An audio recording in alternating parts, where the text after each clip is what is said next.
ಚಾನಲ್ಗೆ ಸ್ವಾಗತ. ಎಲ್ಲರಿಗೂ ನಮಸ್ಕಾರಗಳು. 8ನೇ ವೇತನ ಆಯೋಗ 5 ಬಡ್ತಿಗಳ ದೃಢೀಕರಣ. ಕೇಂದ್ರ ಸರ್ಕಾರಿ ನೌಕರಿಗೆ ಜಾಕ್ಪಾಟ್ ಅಂತ ಹೇಳ್ಬೋದು. ಆಲ್ರೆಡಿ ನಾನು ನಿಮಗೆ 8ನೇ ವೇತನ ಬಗ್ಗೆ ಸಂಪೂರ್ಣ ಮಾಹಿತಿನ ಹೇಳ್ತಾ ಬಂದಿದ್ದೀನಿ. ಇವಾಗಲೂ ಕೂಡ ಇಂಪಾರ್ಟೆಂಟ್ ಮಾಹಿತಿ ಇದಾಗಿದೆ.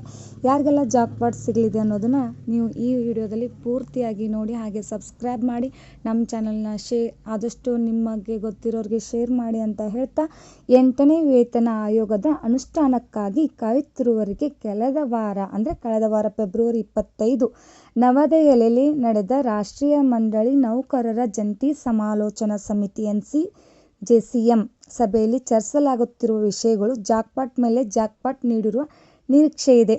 ರಕ್ಷಣಾ, ರೈಲ್ವೆ ಮತ್ತು ಅಂಚೆ ಇಲಾಖೆಗಳು ಸೇರಿದಂತೆ ಹಲವಾರು ಉದ್ಯೋಗಿಗಳ ಸಂಘಟನೆಗಳ ಪ್ರತಿನಿಧಿಗಳು ಭಾಗಿಯಾಗಿದ್ದ ಈ ಸಭೆಯಲ್ಲಿ 8ನೇ ವೇತನ ಆಯೋಗದಲ್ಲಿ ಕೇಂದ್ರ ಸರ್ಕಾರ ನೌಕರರ ಕನಿಷ್ಠ ಮೂಲ ವೇತನ ಬಡ್ತಿ ನೀತಿ ಮತ್ತು ವಾರ್ಷಿಕ ವೇತನ ಹೆಚ್ಚಳದ ಕುರಿತು ಒಮ್ಮತದ ಬಗ್ಗೆ ಚರ್ಚೆ ನಡೆಸಲಾಗಿದೆ. ಅಲ್ಲದೆ ವೇತನ ಸಮಿತಿಯು ನೌಕರರ ವೃತ್ತಿ ಅಭಿವೃದ್ಧಿಯ ಮೇಲೆ ನಿರ್ದಿಷ್ಟವಾಗಿ ಗಮನ ಹರಿಸಬೇಕೆಂಬ ಮಹತ್ವ ಬೇಡಿಕೆ ಇಟ್ಟಿದೆ.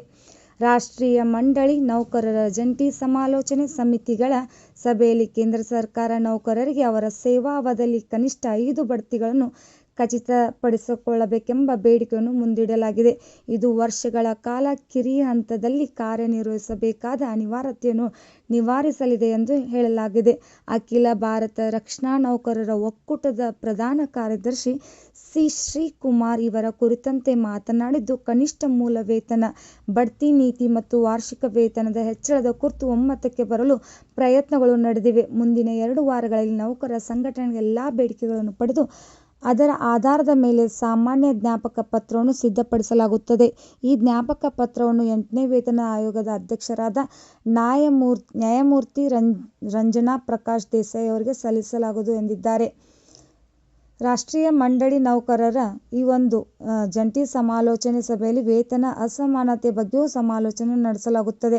ಈ ಸಭೆಯಲ್ಲಿ NPS, UPS ಮತ್ತು OPS ಬಗ್ಗೆಯೂ ಚರ್ಚೆಗಳನ್ನು ನಡೆಸಲಾಗಿದೆ. ನೌಕರರು ಪಿಂಚಣಿ ಬಗ್ಗೆಯೂ ಸ್ಪಷ್ಟ ನಿಲುವನ್ನು ವ್ಯಕ್ತಪಡಿಸಿದ್ದು, ರಾಷ್ಟ್ರೀಯ ಪಿಂಚಣಿ ವ್ಯವಸ್ಥೆ NPS ಮತ್ತು ಏಕೀಕೃತ ಪಿಂಚಣಿ ಯೋಜನೆ UPSಗಳನ್ನು ರದ್ದುಗೊಳಿಸಿ ಹಳೆಯ ಪಿಂಚಣಿ ಯೋಜನೆ OPS ಅನ್ನು ಮರಳಿ ತರಬೇಕೆಂಬ ತಮ್ಮ ಬೇಡಿಕೆಯನ್ನು ಪುನರುಚ್ಚರಿಸಿದ್ದಾರೆ ಎನ್ನಲಾಗಿದೆ. ಮಾರ್ಚ್ 10ರಂದು ನಡೆಯಲಿರುವ ಸಭೆಯಲ್ಲಿ ಈ ಎಲ್ಲಾ ಅಂಶಗಳ ಬಗ್ಗೆ ಕೂಲಂಕುಷವಾದ ಚರ್ಚೆಗಳು ನಡೆಯಲಿದ್ದು, ಒಂದು ನಿರ್ಧಾರಕ್ಕೆ ಬರುವ ಸಾಧ್ಯತೆ ಇದೆ. ಬಳಿಕ ಜ್ಞಾಪಕ ಪತ್ರ ತಯಾರಿಸಿ 8ನೇ ವೇತನ ಆಯೋಗಕ್ಕೆ ಸಲ್ಲಿಸಲಾಗುವುದು. ಹಾಗಾಗಿ ಮಾರ್ಚ್ 10ರಂದು ನಡೆಯಲಿರುವ ಸಭೆಯಲ್ಲಿ ಮೇಲೆ ಎಲ್ಲರ ಚಿತ್ತ ನೆಟ್ಟಿದ್ದು, ಕೇಂದ್ರ ಸರ್ಕಾರಿ ನೌಕರರ ಬಡ್ತಿ ಪಿಂಚಣಿ ಸುಧಾರಣೆಗಳ ಕುರಿತು ಸ್ಪಷ್ಟನೆ ದೊರೆಯಲಿದೆ ಎಂದು ನಿರೀಕ್ಷಿಸಲಾಗಿದೆ. ಕೇಂದ್ರ ಸರ್ಕಾರ ನೌಕರರ ಬಡ್ತಿ ಪಿಂಚಣಿ ಸುಧಾರಣೆಗಳ ಕುರಿತು ಸ್ಪಷ್ಟನೆ ದೊರೆಯಲಿದೆ ಎಂದು ನಿರೀಕ್ಷಿಸಲಾಗಿದೆ.